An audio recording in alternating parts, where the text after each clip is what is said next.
Disney movies. Doobie-doobie-doo. What do you get when you mix Greek mythology, gospel music, 90s humor, and a hero who wants to belong? I think you get one of Disney's most underrated but iconic animated films, Hercules. Hello and welcome back to my channel. If you're new here, I'm Minimarie, and this year I'm personally ranking all 64 Walt Disney Animated Studio films from this IMDb list by Count Beefer, and today we're talking Hercules and how it's climbed into the number 5 spot in my Disney rankings. Now let's start with the Pegasus in the room. Hercules came out in 1997, right after The Hunchback of Notre Dame and before Mulan. And next to these two films, it looks like a weird Saturday morning cartoon. Now, Hercules wasn't the lion in the box office, that The Lion King was, and it doesn't have the same prestige as Beauty and the Beast, and some would argue that it wasn't a musical juggernaut like Frozen. But this is kind of where I beg to differ. You see, visually, Hercules is bold. It ditches our usual cottagecore fairy tale look for sharp angles, swirling clouds, and Greek pottery iconography, and that was all thanks to the British cartoonist Gerald Scarfe, whose edgy designs gave the film a visual identity. Sure, it's not traditionally pretty like Sleeping Beauty, but it's artistic, stylized, and very original, and it deserves way more credit than it gets, especially because I feel like we don't see anything this iconic until The Emperor's New Groove. But, back to the topic of music, Alan Menken gave us a gospel-infused soundtrack that nobody saw coming. Instead of a classical Greek score, we have divas belting out bops. Bless my soul, Herc was on a roll. Person of the week in every Greek opinion poll. The muses don't just narrate the story, they elevate it. They are like a Greek chorus meets Destiny's Child, and speaking of, if we ever got a live action, I would love for these divas to play these divas.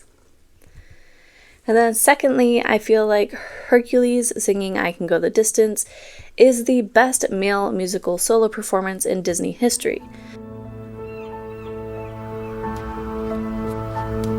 I have often dreamed of a far-off place where a great warm welcome will be waiting for me, where the crowds will cheer when they see my face. And a voice keeps saying, this is where I'm meant to be. I will find my way. Like I said, if Frozen was a juggernaut, this movie was too. Now, moving on, characters in Hercules are A+. Let's break them down. We have Hercules, who is a strong, wholesome, and awkward kind of guy. He's basically a superhero with imposter syndrome. And then we have Meg, a peak sarcastic 90s heroine. She's jaded and complex, and she sings a love song while denying she's in love. And then we literally have Hades, who is literally fire. He's voiced by James Woods, and he is a fast-talking villain who was part car salesman, part mafia boss, and he is funny, dangerous, and iconic.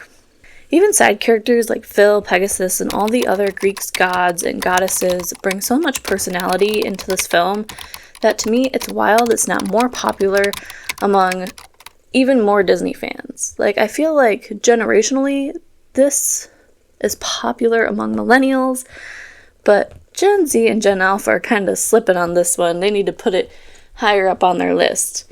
So why is Hercules number 5? Because Hercules is just that good. But it's also weird. It's not polished to perfection like The Lion King or universally loved like Frozen. But ranking it at number 5 means that it stands out. It means it's a cult classic. It means that it's made enough of a mark to be remembered, memed, and rewatched decades later.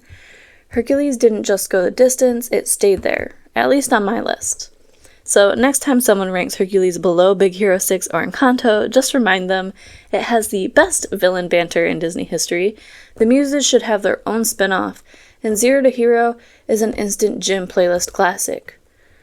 It may not be number 1, but Hercules is still legendary enough his face is on a vase. 3 bars! Well, that's it for today, guys. Hit that like button if you think Hercules deserves more love, and let me know in the comments where you would rank it. TTFN, and remember, I won't say I'm in love with this movie, but I am.